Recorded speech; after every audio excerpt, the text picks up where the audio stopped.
Պարոն Քերոփյան, Հայաստանը ԱՄՆ-ից գնում է վբեթ հետախուզական ԱԹՍ-ները, նախ առաջին հերթին ինչպիսի տեսակի ԱԹՍ-ներ են սրանք և ինչ պայմաններում է Հայաստան այն ձեռք բերում, այսինքն նման փորձ երբևէ ունենք, մեր նման փոքր երկրի համար սա ինչ կտա։ Ուրեմն սրանք հետախուզական ԱԹՍ-ներ են, զենք չենք կրում։ Միակ առավելությունը, որը սրանք ունեն մեր տեղական ընկերությունների արտադրանքի նկատմամբ, դա բացարձակ ավտոնոմ ուղղահայաց վերթռիչքի և վայրիչքի հնարավորությունն է։ Նրանց կարծում շուտով դա էլ մեր ընկերությունները կյուրացնեն։ Մնացած բոլոր տեխնոլոգիաները եւ առանց GPS-ի թռնելը եւ հեռավոր կապով հետախուզական տեղեկատվություն հաղորդելը եւ 10 ժամ եւ ավել թռիչքը, սրանք այնպիսի բաներ են, որ մեր տեղական ընկերությունները յուրացրել են եւ վաղուց արտադրում են։ Միջարից այդ մեր տեղական ընկերությունների արտադրանքը եւ խաղաղ պայմաններում, այսպես կվազի խաղաղ պայմաններում եւ մարտական պայմաններում արդեն օգտագործվել է եւ ոչ միայն հետախուզական, այլ նաեւ մարտական ԱԹՍ-ները։ Միակ տարբերությունը, ինչպես ասացի, սա ուղղահայաց վերթռիչք եւ վայրիչքն է։ Ամեն դեպքում առաջի անգամ չի, որ Հայաստանը ԱԹՍ-ները, հետախուզական ԱԹՍ-ները ձեռք բերում արտասահմանից, գիտենք, որ տևական ժամանակ օգտագործվում են ռուսական նարլավները, դրանից մի քանի տարի առաջ սուպերկամները եւ այլն ձեռք էին բերվել եւ արդեն 2016-ից սկսած արդեն մասսայական արտադրում էր տեղում, մասսայական չասեմ հազարներով, տասնյակներով արտադրում են հետախուզականները, բայց հիմա հարյուրավորներով են արտադրվում։ Մյուս առանձնահատկությունը այն է, որ գործարքի գինը նշվում եւ եթե դատենք նախորդ տարի Ռումինիայի ռազմածովային ուժերին հատակարարված երկու համակարգի ընդհանուր գնի մասին, $30 միլիոն էր դա գնահատվում, յուրաքանչյուր համակարգի մեջ մտնում է մոտավորապես 3 կամ 4 ԱԹՍ, ապա կարելի դատել, որ կարելի եզրակացություն անել, որ առավելագույնը 3-4 ԱԹՍ-ի մասին է խոսք գնում այս պայմանագրի շրջանակներում։ Պարոն Քերոփյան, իսկ տեսեք, սրանք ինչպես հասկանում ենք հետախուզական ԱԹՍ-ներ են, Հայաստանի համար հետախուզական ԱԹՍ-ները ինչպես կարող են ծառայել, որովհետև ամեն դեպքում շատ փորձագետներ այստեղ տեսնում են նաև քաղաքական կոմպոնենտը։ Իսկ հետախուզական ԱԹՍ ձեռք բերելու իմաստը ես չեմ տեսնում, սա ռազմական կամ տեխնիկական այդքան նշանակություն չունի, ինչքան քաղաքական, դուք շատ ճիշտ եք, եւ սա մի կողմից կարելի է դրական գնահատել, որ Միացյալ Նահանգները լինելով առաջատար տեխնոլոգիական երկիր, ռազմական ամենամեծ ուժի եւ հնարավորությունների տերը Հայաստանի նման փոքր երկրին ինչ որ բան է տալիս, բայց նախ սա առաջի անգամը չէ, մենք գիտենք, որ 2000-ականներից Հարիս ընկերության հիմա L3 Հարիս ընկերության ռադիոկապի միջոցներն են տրամադրվել եւ օգտագործվում մինչ այսօր, բայց մյուս կողմից էլ սա կարող է հնարավորություն տա Տրամպի վարչակազմին ընդհանրապես փակել 907 բանաձևը, որը կոնգրեսի կողմից տրված սահմանափակումներ էր Ադրբեջանին ռազմական տեխնիկա եւ սպառազինություն մատակարարելու։ Այսինքն սա կարող է մեր վրա շատ բացասական ազդեցություն ունենալ։ Գիտենք, որ 3 J.D. Vance-ը, ԱՄՆ փոխնախագահը, Բաքվում հայտարարեց, որ արդեն Ադրբեջանի ռազմածովային ուժերին մոտորանավակներ մատակարարելու, ճիշտ է, ոմանք շտապեցին պնդել, որ ուր ատոմակայանը եւ ԱԹՍ-ները ուր ինչ որ մոտորանավակներ, բայց կարծում եմ, որ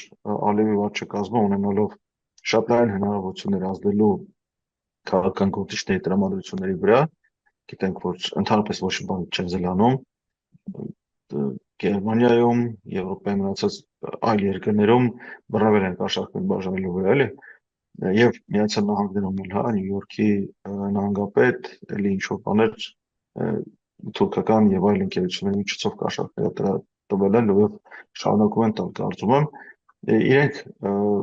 դժվար կանգնեն միայն այս մոտորանավակների վրա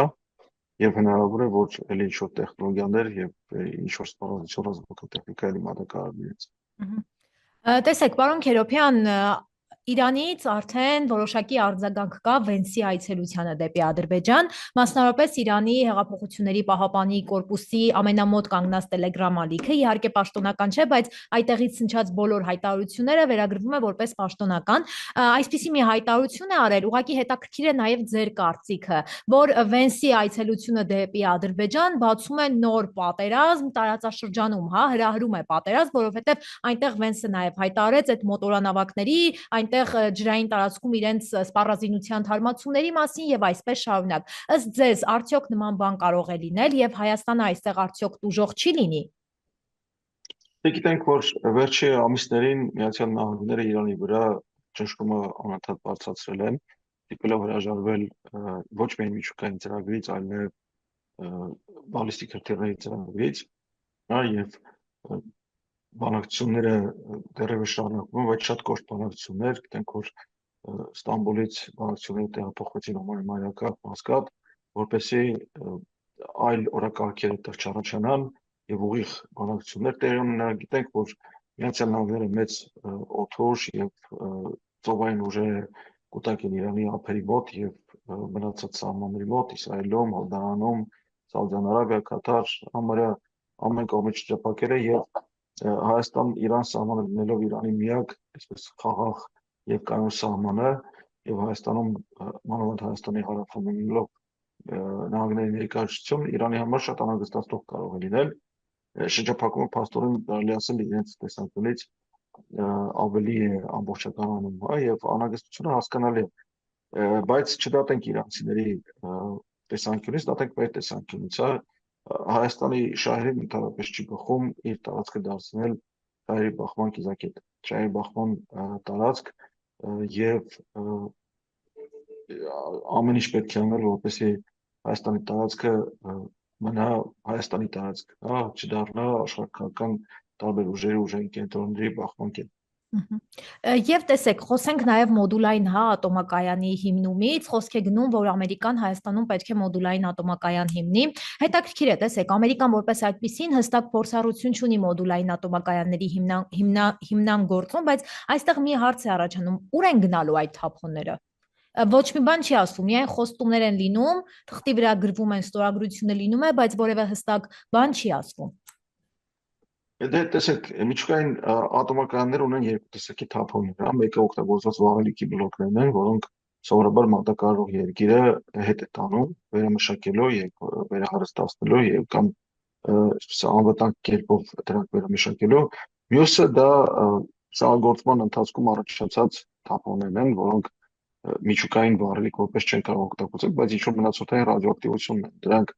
շրջանառվող ջրերն են, աղերն են եւ մնացած տարբեր նյութերը, որոնք որ ատոմակայանի շահագործման ընթացքում առաջանում են, դրանք օրինակ մեր ատոմակայանում մնում են Հայաստանի տարածքում, մեր ատոմակայանի շահագործման դեպքում մնում են Հայաստանի տարածքում հատուկ պահպանվող այսպես միջուկային թափոնների պայստարաններ կան, որոնք հստակ վերահսկողության ներքո են գտնվում եւ նաեւ միջուկային էներգետիկայի միջազգային գործակալության կողմից նաև վերահսկող են, որովհետև վերջը ինչ որ մնացորդային ռադիոակտիվություն այդտեղ կա։ Ամեն դեպքում դուք ճիշտ եք նշելով, որ Միացյալ Նահանգները այսպես մոդուլային միջուկային ռեակտորների կառուցման փորձ դեռ չունի եւ այն ինչ որ 3 առաջ օրը հնչեցվեց ասուլիսի ժամանակ, որ Միացյալ Նահանգները պատրաստ է հաշվի առնելով Հայաստանի հետ հարաբերությունները ներդրումներ կատարել եւ գնալ այդ միջուկային էներգետիկայի այսպիսի կայանների զարգացման ուղղությամբ ամեն դեպքում սա կարելի է որակել առաջին հերթին որպես քաղաքական հայտարարություն, հա, եւ ուղիղ